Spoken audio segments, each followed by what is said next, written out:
Capítulo 14. El efecto de una palabra. ¿Por qué mandaron llamar a 2 médicos? ¿Dijeron que estoy enferma? ¿Muy enferma?, exclamó Louisa con excitación febril, fijando sus ojos hundidos con ansiedad en el rostro de su madrastra. Lady Selina quiso emplear todos los medios para que te recuperaras por completo, querida, respondió Clemens con calma, y por eso pensó que era mejor consultar a otro médico además. ¿Y creen que me pondré bien pronto? El temblor nervioso de la voz de la pobre muchacha traicionaba su propia duda al respecto. Debes estar muy tranquila y no alterarte, si deseas mejorar, dijo Clemens evasivamente.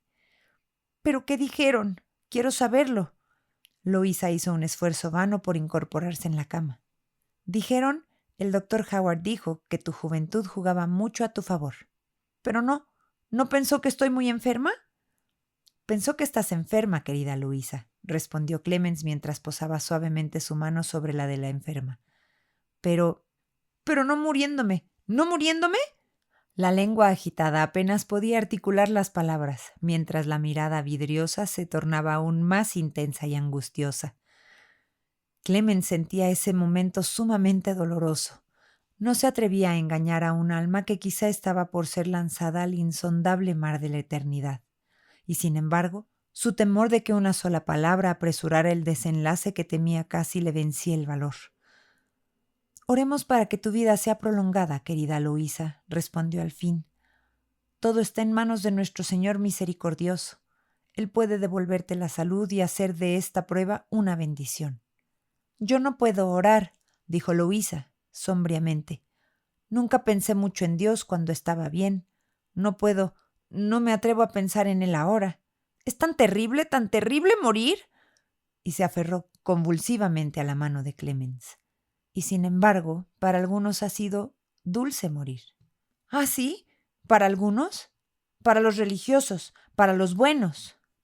No hay ninguno bueno, sino uno. Dios. Lucas 18:19. Susurró Clemens, inclinándose con ternura sobre la enferma. Si solo los justos tuvieran esperanza en su muerte, no habría ser humano que pudiera enfrentarla como muchos lo han afrontado. No solo con sumisión, sino con gozo.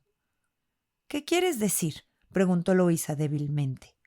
Entonces Clemens, en pocas y sencillas palabras, habló del único refugio del pecador, del perdón ofrecido al arrepentimiento, del perdón gratuito e ilimitado.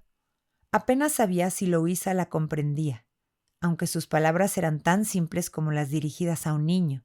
Fue, sin embargo, un consuelo sentir que el agarre nervioso de la mano febril se relajaba, que los ojos perdían su brillo agitado, y cuando hizo una pausa, escuchar la voz que murmuraba débilmente: «Ora por mí, yo no puedo orar por mí misma». Clemens se arrodilló y oró en voz alta. Desde lo más profundo de su alma, se dirigió al Todopoderoso como el Padre de misericordias, el Dios de toda consolación. Encomendó a una débil oveja al cuidado del pastor celestial. No fue mediante los terrores de la ley, sino con los lazos del amor, que buscó atraer un alma errante hacia su Dios. Louisa volvió el rostro hacia la pared. Unas pocas lágrimas tranquilas cayeron sobre su almohada mientras escuchaba. Su espíritu se calmó, su excitación disminuyó. Era reconfortante oír a una sierva de Dios interceder por ella ante el trono.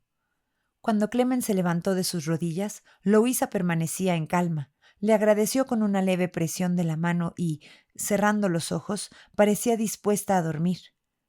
Clemens se sintió agradecida de que el primer paso estuviera dado, que la enferma, quizá moribunda, conociera su peligro y pudiera a través de ese conocimiento ser guiada a buscar gozos mejores que aquellos que ahora quizá estuviera dejando para siempre. La fiebre no había aumentado y parecía haber sido un alivio para ella tener a alguien con quien abrir su corazón, alguien que intercediera por ella ante su Creador ofendido. Y cuán inconmensurablemente precioso podía ser el tiempo que aún le quedara, a quien había sido criada en completa ignorancia, no de las formas, sino del poder vital de la fe. Louisa nunca se había visto a sí misma como una criatura responsable ante Dios, como una pecadora condenada ante sus ojos, hasta que el velo entre ella y el mundo invencible pareció a punto de ser retirado por la muerte, y su alma tembló ante la perspectiva de los terrores desconocidos que pudieran aguardarla más allá de ese velo. Clemens reflexionaba en silencio sobre cómo hablar palabras de paz y consuelo sin sacrificar la verdad ni adormecer la conciencia, cómo aprovechar con sabiduría y ternura esta primera oportunidad de hablar al corazón de su hijastra, cuando Vincent, con la irreflexión propia de un niño, abrió de repente la puerta. «Ven, si quieres verlo por última vez», dijo el muchacho en un agitado susurro. «Ya han traído el ataúd».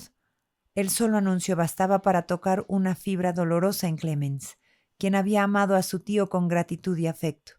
Pero sus pensamientos se desviaron de inmediato de su propia pena, al alarmarse por el efecto que aquellas palabras, pronunciadas sin pensar, podían tener sobre Louisa en su estado febril y medio consciente.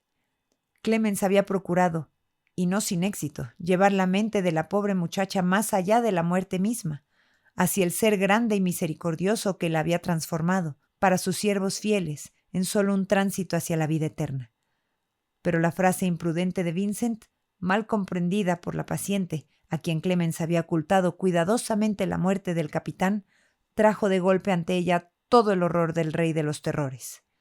El coche fúnebre, con sus penachos oscilantes, el paño negro, el ataúd, la mortaja, estas eran las menos espantosas de las imágenes que se agolparon en el cerebro ardiente de Louisa. Con un alarido se incorporó en su cama. Sus ojos giraban con terror frenético y, aferrándose a Clemens como si en ello le fuera la vida, le suplicó desesperadamente que la salvara. Vincent, alarmado por el estado en el que vio a su hermana y sin darse cuenta de que él mismo había sido la causa, corrió a buscar ayuda de Lady Selina y Arabella. Se envió un mensajero al doctor Howard, otro a la ciudad para convocar al señor Effingham. Todo era agitación y alarma. Lady Selina fue a la habitación de su desdichada sobrina, que ahora deliraba con espantosa violencia, pero no permaneció mucho tiempo allí. Dijo que sus nervios no podían soportar semejante escena, y solo halló consuelo repitiendo una y otra vez: «¡Lo sabía! Advertí a la señora Effingham lo que ocurriría. Su cruel y fanática insensatez ha enloquecido a la pobre niña». Antes de la llegada del señor Effingham, Louisa, agotada por su propio terror frenético, cayó en un estado de insensibilidad. Su mano seca aún apretaba la de Clemens con tal firmeza que la joven madrastra permaneció junto al lecho durante horas, sin atreverse a moverse ni cambiar de postura, por temor a provocar otro ataque de delirio en la miserable enferma. Mientras Clemens se mantenía de pie, hasta casi desfallecer por la fatiga y la tensión nerviosa, Lady Selina, con su característica astucia, aprovechó la ventaja que le daba la ausencia de su rival para presentar todos los acontecimientos a su manera ante el señor Effingham. Mientras el ansioso padre paseaba inquieto por el salón, atento a cualquier sonido desde el piso superior, Lady Selina describía con detalle los síntomas más alarmantes de su hija y ofrecía su propia versión de las causas. Más que culpar a la señora Effingham, parecía apiadarse de ella. No calificaba su conducta con otro término que indiscreción, y sin embargo logró que pareciera la de un inquisidor, un fanático insensible al sufrimiento de su víctima.